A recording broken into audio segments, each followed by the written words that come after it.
lot of time in his household when I was a boy, and I believed all the stories that he told me, and all the stories I heard in church about God and about Jesus. I believed them because the grown-ups believed them. And children tend to do that.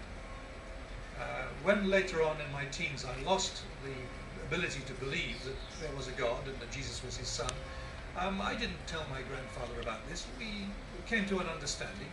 I loved him greatly, but he was a man of his generation and I was a man of my generation, and there was a difference in that. But being surrounded by these stories about Jesus, I was always fascinated by them, and fascinated by the personality of this extraordinary man, this wonderful storyteller, this extraordinary maker of phrases, this master of language. So I suppose there must have been a part of me that was always interested in talking about it.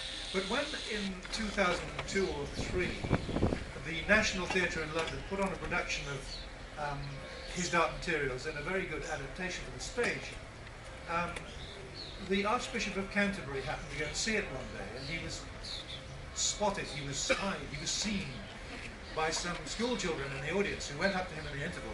He's quite a distinctive looking man. You wouldn't mistake him for you wouldn't mistake him for Wayne Rooney, for example.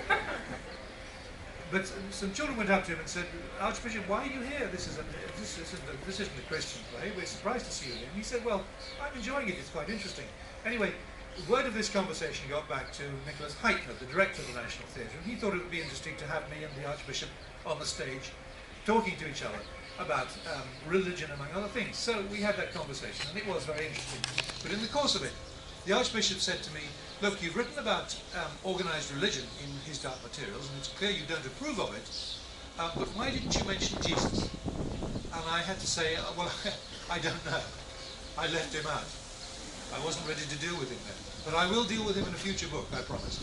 And finally, 7 years later, this is that book. So those were some of the reasons why I decided to write the story of Jesus.